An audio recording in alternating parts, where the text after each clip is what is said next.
Hi guys, Ancient Warrior here.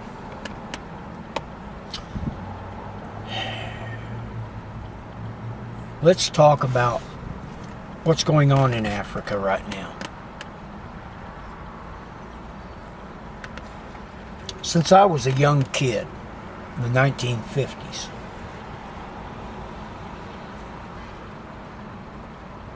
there's been groups like UNICEF, Save the Children, and all this. Back in those days, it was Save the African Children.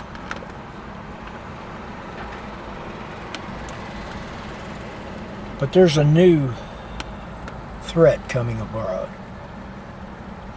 Back in the, I think mid-90s, there was a country called Rhodesia. It now goes by the handle of Zimbabwe. Now, why am I talking about what happened in Zimbabwe? Because the same thing's fixing to happen in South Africa. And we're being perpetrated a lie by not only their government, but our government. They are executing in South Africa white landowners. Now, let's go back to Zimbabwe. Excuse me. Nose itches. And it's not because I'm lying. But in Zimbabwe,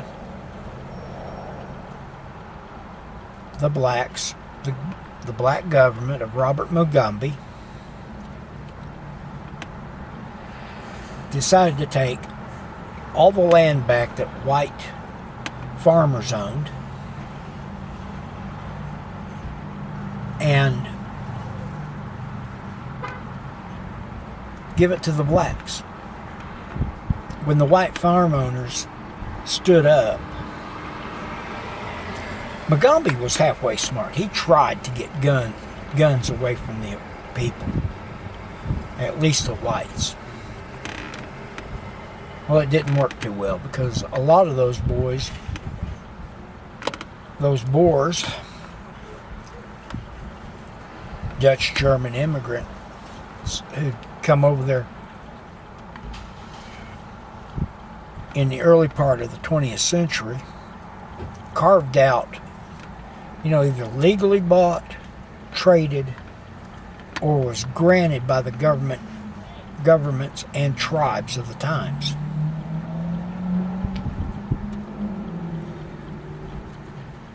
Mugabe's people went in and a lot of times slaughtered the white families. Now, some of you are going, why didn't we hear about this? That's genocide. Yes, it is.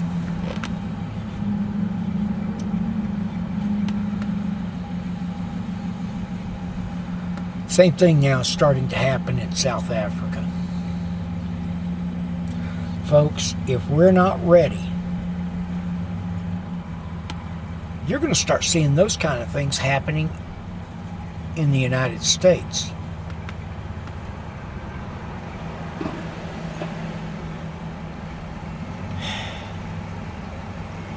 I'm amazed at how blind American liberals are.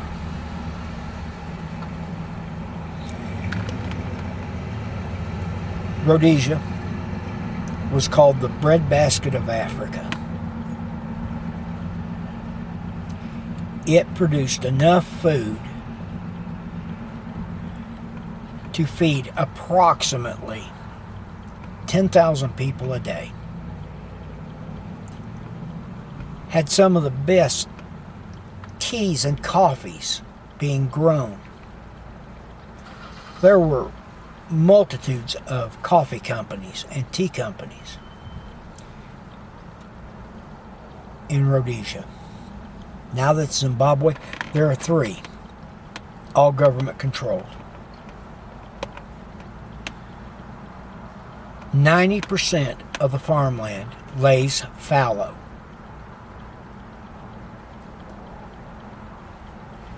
because the blacks don't want to do the hard work. Mugabe and his people came to the UN and said, we need food aid. We need foreign aid. I'll guarantee you, if I'd have been president in charge at the time, that they started sending food and government aid to Zimbabwe, I would have sent them a little bit of food and that's it, no money. They destroyed their own country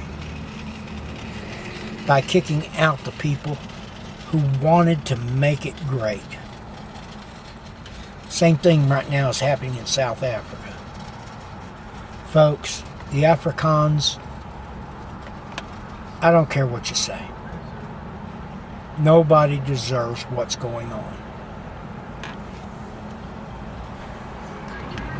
I was watching a YouTube video from a guy from South Africa, an economist, who said South African farmers feed approximately 3,000 people a day.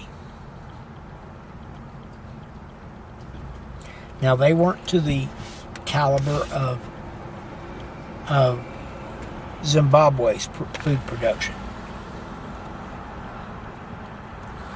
but they were getting there. Now this new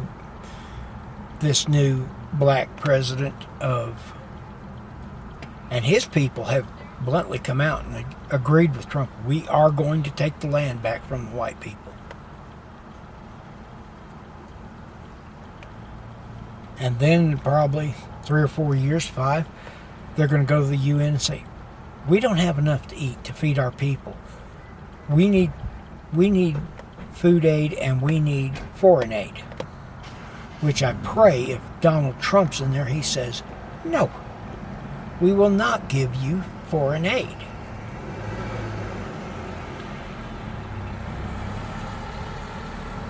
You look at every Democrat-controlled city in this country, and you see a cesspool.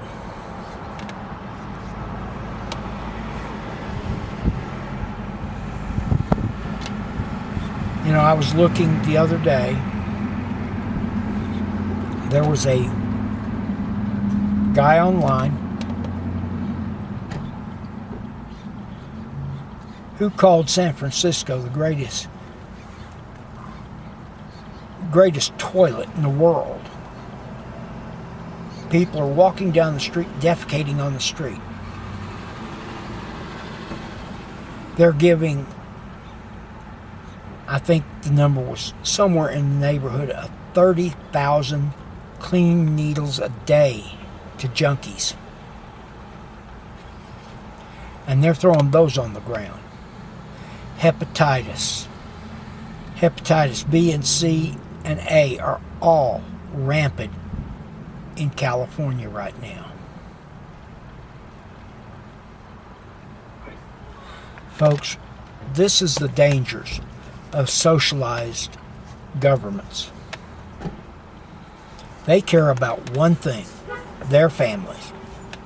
They don't care about the people. As long as they get to control everything, they don't care. So, folks,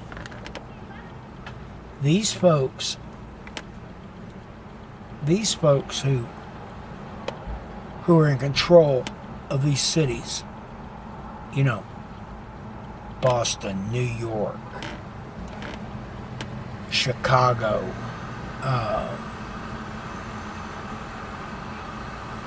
Atlanta, Tallahassee,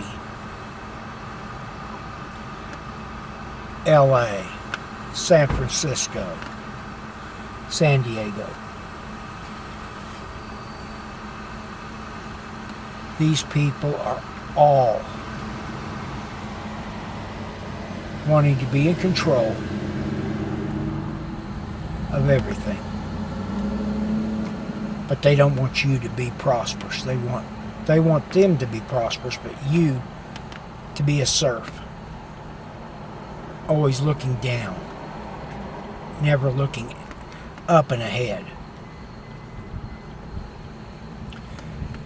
If you think these things can't happen, look at the once mighty Empire of England.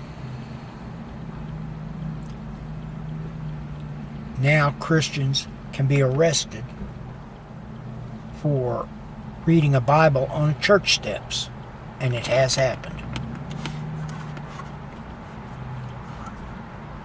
At least Australia did one good thing this week.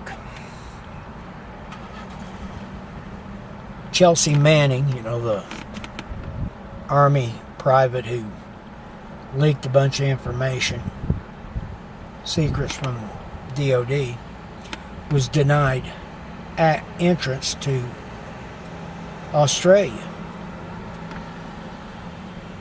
And it was because Chelsea Manning had no redeeming social value to the people of Australia. Love it. Folks, be blessed. Have a good day. This is the Ancient Warrior, and I'm broadcasting from Free America.